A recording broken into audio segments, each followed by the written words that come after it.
columnista de La Mañana en Camino, en su habitual justamente espacio de inteligencia artificial. Buen día y bienvenido, Seba. Muy buenos días, Ale, muy buenos días a toda la audiencia. ¿Cómo estás? Bien, muy bien, contento de conversar con vos y Igualmente. contento de la propuesta que nos hace llegar. En realidad, sobre este tema habíamos intentado conversar la semana pasada y como ya le conté al público, por responsabilidad estrictamente de quien habla, tuvimos que postergarlo para esta semana. Bajo la consigna, ¿tenés derecho a que Internet olvide tu pasado?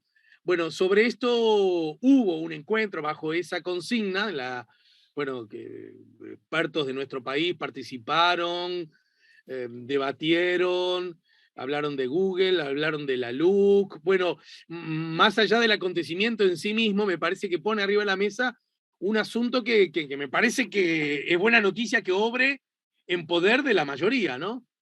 Correcto.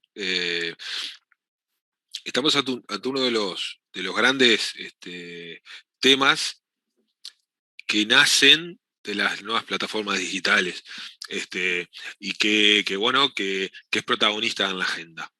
Que tiene que ver con esta cuestión de que se da a llamar derecho al olvido. ¿Qué es esto? Primero vamos a definirlo, después vamos a instanciarlo respecto a lo que se está intentando hacer en Uruguay. Tiene que ver con, pensemos en la siguiente situación antes de definirlo formalmente. Un medio de prensa, un blog o lo que fuera, supongamos un blog, ¿sí? Que escrito por, por- por- por una persona, quizás un periodista, ¿no? Que tiene, allí escribe determinadas entradas, determinados artículos, y habla sobre mí, sobre Sebastián García. Y él pone allí que, por ejemplo, yo tengo deudas, ¿sí?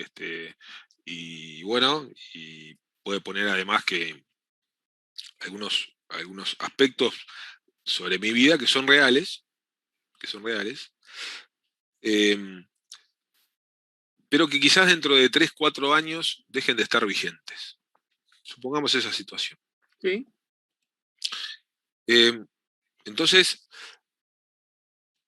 una vez que él lo coloca eso en su blog, inmediatamente pasa a estar indexado por Google. ¿Esto qué quiere decir? Que las personas que me busquen a mí o que busquen otro término asociado a ese artículo que escribió ese periodista, van a aparecer como resultados del buscador.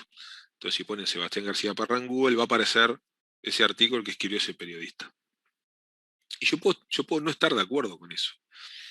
Puedo no estar de acuerdo porque entiendo que es falso, que no es el caso, porque estoy asumiendo que es correcto lo que él escribió, pero puedo pensar dentro de 3 4 años que la situación ya cambió y por lo tanto que merezco tener el derecho a que esa entrada ya no exista más, que ese resultado en Google ya no aparezca. Y es justamente eso el derecho al olvido. Y es producto, lógicamente, no de una discusión teórica, filosófica, donde algunos filósofos se juntaron en la cima de alguna montaña a fumar alguna cosa y conversar estos temas, sino que ha sido producto bueno, que ya han habido muchas en el mundo situaciones con personas que, bueno, que han sufrido eh, eh, injusticias, que han sufrido diversos perjuicios asociados a esto. Entonces, imaginemos por un momento la impotencia, porque ¿yo qué hago cuando me pasa eso? ¿Contra quién voy? ¿Contra el blog? Perfecto, pero imaginemos que ese blog ahora ya fue replicado por otros blogs, por otros sitios. Tendría que ir contra todos. Tendría que ir contra Google. ¿Quién es Google? Imaginemos además que eso está posteado en redes sociales. ¿Qué tengo que ir además con las redes sociales? Estamos ante una situación imposible para cualquier ser humano eh, de la Tierra, salvo que sea el dueño de Google, o sea, uno de los dueños de Google o alguna empresa importante. Eh, y estamos ante una situación de mucha impotencia y estamos prisioneros además de, de situaciones que ni siquiera están regidos por nuestro derecho, porque estos datos, esta información en este caso, está alojada en servidores de Google que están en Estados Unidos, y por lo tanto yo tendría que empezar a regirme bajo la legislación norteamericana. Ujú. Estamos ante un problema, ¿verdad? Estamos ante situaciones complejas. ¿Cuál es la otra mirada sobre este asunto? Porque a mí se me ocurren otras miradas. Quiero decir, Sin duda. a ver, Vamos un por el otro terreno lado. que quizá, a ver, lleva la voz, lleva la voz. Vamos por el otro lado. Alguna vez Antonio Escotado decía que la verdad hay que empezar a recorrerla mirando todas las aristas, ¿no? Y que es infinita. Entonces tenemos ahora, acá vimos una arista, tenemos que ir hacia el otro lugar ahora. Y hacia el otro lugar es la libertad de expresión. Pongámonos desde el otro lado. Claro. Ahora yo como periodista, bueno, yo obviamente no soy periodista, que quede claro, ¿no? Pero sí estoy jugando a esto. Yo podría escribir sobre Sebastián García, ¿sí? Ahora soy el periodista que escribió esa entrada, y yo no quiero que sea vetado porque alguien dice que eso está mal y de forma arbitraria. Porque yo puedo escribir sobre un político, por ejemplo, y ese político, utilizando el derecho al olvido, tendría la potestad, entonces, de que esa entrada, que ese artículo sea bajado de Internet, con muchas comillas, ahora tenemos que ver qué significa eso, y por lo tanto está fuertemente amenazada la libertad de expresión. Entonces, con estas dos miradas, que puede llegar a tener otras, múltiples, eh, termina siendo un problema de sopesar el derecho a la libertad de expresión y el derecho al olvido. Porque, a ver, razonemos, el ejemplo es un ejemplo absurdo, ¿no? Supongamos que, qué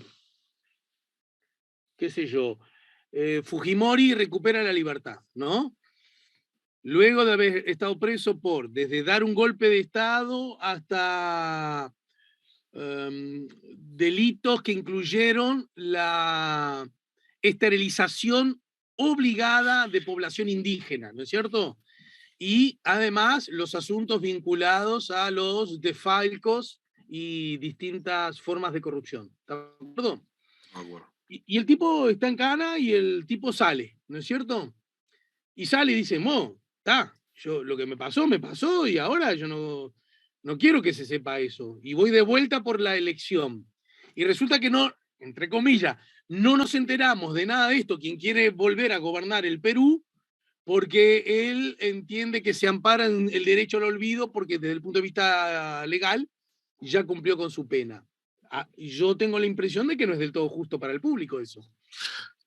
Ese ejemplo es un banquete, porque si lo empezamos a desmenuzar, ahí probablemente tengamos una conversación de varias columnas, pero porque es muy rico el ejemplo. Sí, sí. Déjame agarrar ahí dos puntas de eso que vos trajiste. La primera es que nosotros no tenemos quizás forma clara de tener una regla general para determinar esto. O sea, no tenemos una forma clara de decir, y general, insisto, de decir, para este caso aplica derecho al olvido y para este caso no. Porque, ¿por qué Fujimori no podría? Tuve vuelta por el absurdo, ¿no? ¿Por qué Fujimori no podría y yo sí? Porque cuando yo Claro. planteé mi caso, y probablemente muchos asintieron con la cabeza, sí, también, Seba tiene derecho al olvido, ya no, no es tan grave lo que hizo, pero grave parece ser también hasta muy relativo. Claro. Eso como primer aspecto que ahora lo profundizamos. Y como segundo aspecto, es que ya está pasando eso.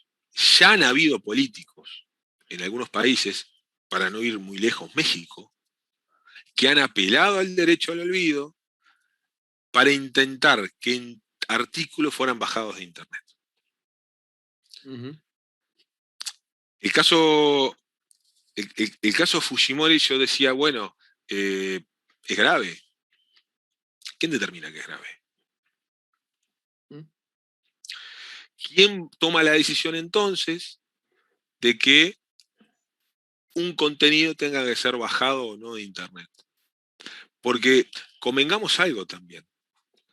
Fujimori es una persona pública, siendo con el ejemplo, altamente expuesta, que ha cometido delitos de lesa humanidad. ¿Estamos de acuerdo? Exacto. Ahora, todos podemos ser víctimas de esto. Yo puedo ser víctima de esto, vos, Ale, podés ser víctima de esto. Nuestros hijos pueden ser víctimas de esto. Porque otro amigo va, publica algo de él, nosotros desesperadamente queremos que eso desaparezca. Por lo tanto, ¿cuál es la solución? Y acá los primeros que empezaron a analizar esto a partir de casos que han sucedido en el mundo fueron los europeos, que establecieron las primeras políticas de derecho al olvido. Y llegaron a una primera conclusión, que me parece interesante. Y ahí responde uno de los aspectos que vos traías con tu ejemplo, Ale. Es que tiene que ser analizado caso por caso. Y las empresas, como Google, tienen que analizar caso por caso a partir de una guía, por ejemplo, que la Unión Europea estableció. Una guía que tiene 20 páginas. Donde hay como es como una especie de receta que dice que cuándo el buscador debería o no quitar ese resultado de la búsqueda. Ajá. El resultado de la búsqueda. Obviamente termina siendo decisión final del buscador.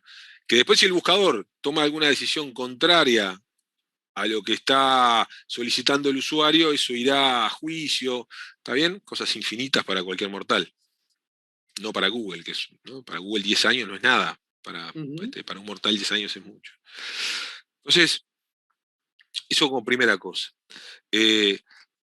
Pero que quede claro algo. Esta normativa aplica al buscador, no aplica a la fuente. Tenemos que separar esas dos cosas. Una cosa es el periodista que subió la noticia o que generó un posteo, ¿está bien? Y otra cosa es el buscador. Esto que estamos hablando va contra el buscador. No está diciendo que el medio de prensa tenga que bajar esa página. Lo que está diciendo, esa quizás sea una negociación uno a uno, sea más fácil. Lo que está diciendo es que el buscador, que es el más potente, y que de alguna manera hoy el buscador lo que nos dice es lo que existe no existe en el mundo. Está claro, ¿no? Hoy para la mayoría de nosotros, si no está en Google, no existe. Por lo tanto, apunta a eso, apunta a que sea retirado de Google, que Google deje de mostrarlo, no que sea bajada la página. Eso me parece un aspecto muy relevante. ¿Y qué pasó en la LUC? Porque la LUC tenía un texto. Bueno, te me anticipaste porque en ese encuentro, que de alguna manera sirve como estímulo para la charla del día de hoy, participaron Edison Lanza, Carlos del Piazzo que fuera ministro, ¿no? Tiempo atrás. Carlos del Piazzo y, bueno, y catedrático de Derecho Administrativo, ¿no?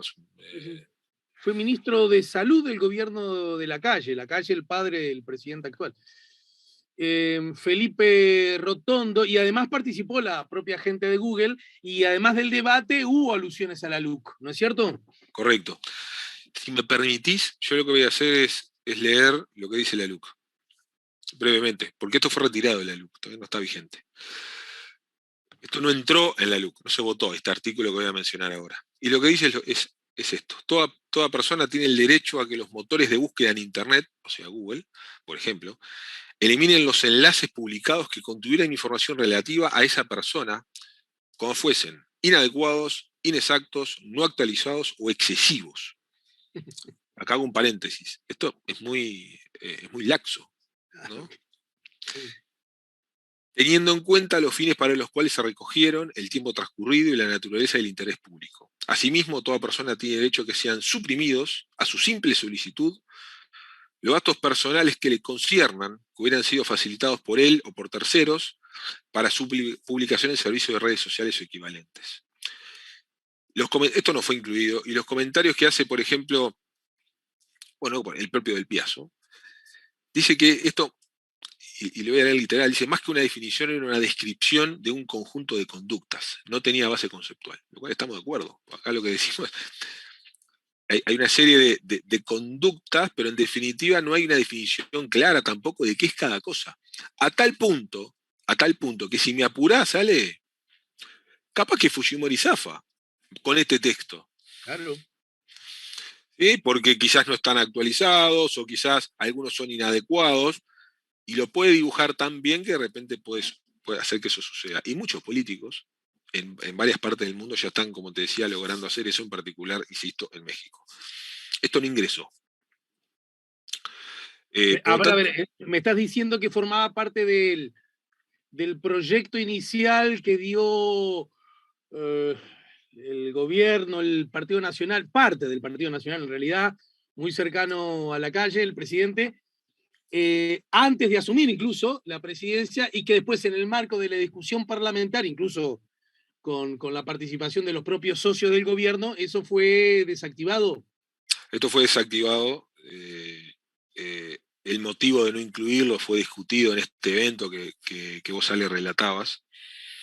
Eh, y, y ya lo que me pasa también, déjame comentar algo que obviamente es muy, muy personal, ¿no? Y me hago responsable de esto, pero cuando yo leo un artículo de este tipo, que lo entiendo, porque trabajo en la temática, digo, pucha, todos haber escrito así. Eh, Todo en esa ley de urgente consideración que fluyó tan rápido, que falta velocidad, que se votó. Bueno, esperemos que no, pero es lo que me transmite mucho miedo. ¿Está bien? Hago la extrapolación a lo que eventualmente se puede haber escrito en temáticas que totalmente desconozco. Eh, entonces, ¿qué buscamos con esto? ¿Qué buscamos con esta columna, como siempre? Es concientizar ante un problema que hoy existe Uh -huh. y que ninguno de nosotros, ni siquiera Fujimori, está eh, salvado, aunque siquiera tenga bajo perfil, porque alguien puede decir, bueno, yo la verdad no uso las redes sociales, yo la verdad no publico ningún dato personal, mi vida no la pongo en internet, está bien, pero lo puede hacer un tercero, y de eso se trata. Y un tercero puede hablar de mí, y Uh un -huh. tercero puede desinformar sobre mí, porque le caí mal. Y eso ya me pone de frente a cuáles son mis derechos. Porque convengamos algo, hoy en muchos procesos que nos pegan mucho, mi aparición en Internet es muy relevante. Hoy los muchos equipos de recursos humanos buscan a la persona en Internet a ver qué aparece de ella. Sí, Esa claro. información es relevante. ¿Y por qué yo tengo que perder un trabajo por una mentira que publicó otro? O por algo que ya no está vigente. O como decía el texto, que es excesivo. Claro. Y ese argumento el mismo, tiene el mismo peso que el argumento exactamente al revés. ¿Y por qué? ¿Y por qué alguien, a ver, por qué alguien que cometió crímenes de abuso para niños, con niños y niñas, ¿no? Por el cual fue juzgado y encarcelado, ponele, y después, con toda justicia del Estado de Derecho, recuperó la libertad. ¿Estamos de acuerdo? Estamos de acuerdo. Pero un jardín de infantes necesita asistentes. Y está bien que el jardín de infantes no sepa qué le pasó a este hombre. Exacto. Y ese conflicto. Y mirá que yo lo estoy planteando desde el lugar, bueno, ya que estamos en el año de Ferreira, ¿no? En el lugar genuino de la duda, ¿verdad? De la Claro, duda, de la claro. duda. Y ahí está la riqueza. Ahí está la riqueza, porque esto tiene tantas aristas, que lo pone como de vuelta, insisto, una de las situaciones más complejas producto de las plataformas digitales. Eh, y tal es así que mentes brillantes que analizaron esto en la Unión Europea, tipos con mucha trayectoria, con muchísima formación, doctores, magísters, no Sí, lograron encontrar la receta. Y lo que se bien, está haciendo es perfecto, redes sociales o perfecto, buscadores, sigan esta guía. Y si no, iremos a juicio. bien. Entonces, Estamos hablando de la Unión Europea, con la potencia que tiene la Unión Europea a nivel mundial, donde claramente lo que está pasando en muchas de estas ocasiones es que está siendo puesta en jaque por una empresa. Estamos hablando de Google. Y algo más sale para cerrar, y lo resalto y lo subrayo. La decisión final termina siendo tomada por una empresa. Y ese concepto de centralización, ese concepto tan vigente hoy en las plataformas digitales, que la decisión la toma una empresa, la decisión de buena parte de la humanidad la termina tomando una empresa, es otro de los grandes problemas que hoy tenemos. Y me gustaría, para la columna próxima, comenzar a hablar de cuáles son las soluciones que hoy se están planteando en el mundo de la tecnología para que eso empiece a ser distinto. Bien, a mí también me gustaría. Y me gustaría que te quedes conectado a La Mañana en Camino porque, bueno, vamos a conversar en minutos nada más. Ya está en nuestra radio, ya va a ingresar al estudio Jorge McFood, que entre otras cosas, bueno, podríamos hablar largo rato acerca de Jorge, pero entre otras cosas va a dar una charla hoy a las 6 de la tarde en la Asociación de la Prensa Uruguaya en San José y Ejido, bajo la consigna sobre medios, políticas y propaganda en la dinámica América Latina-Estados Unidos. Él ha investigado mucho esa dinámica, Estados Unidos-América Latina, pero también vamos a hablar sobre la opinión pública, cómo se construye, de las redes sociales. Ha sido uno de los objetos de su investigación, lo que ha provocado que haya escrito mucho, incluso libros sobre estos temas, y seguramente dialogan y tienen buenos vasos comunicantes con lo que recién planteaste, ¿de acuerdo? Estaré conectado. Muchísimas Bien. gracias, Ale. Fuerte abrazo para vos y toda la audiencia. Te digo que Omar dice, Google tiene las aplicaciones centradas en una inteligencia artificial que es la Lambda, L-A-M-D-A, y esta inteligencia artificial aprende y crea nuevos. ¿Te suena algo de esto? Sí, eso es una especie de asistente, una especie de chatbot, que hace que cuando yo estoy hablando con ese motor, con ese robot, me hace creer perfectamente que es una persona. Sí, el propio Omar daba cuenta de eso, de que escuchó una charla entre dos, entre comillas, personas y después descubrió que una no la era, ¿no? Exacto. Juan dice, sustituir el fiscal por un colegiado es politizar la fiscalía, sería el principio del fin. Esto a propósito de lo que comentábamos más adelante. Bueno, las participaciones del público que a través del chat en nuestro canal YouTube nos ayudan a poner La Mañana en Camino. Te mando un abrazo, Seba, que nos reencontramos la semana entrante. Fuerte abrazo, Ale. Muchas gracias. Sebastián García Parra, el ingeniero, codirector de IDATA, nos ayudó a poner La Mañana en Camino. Nos vamos a la pausa.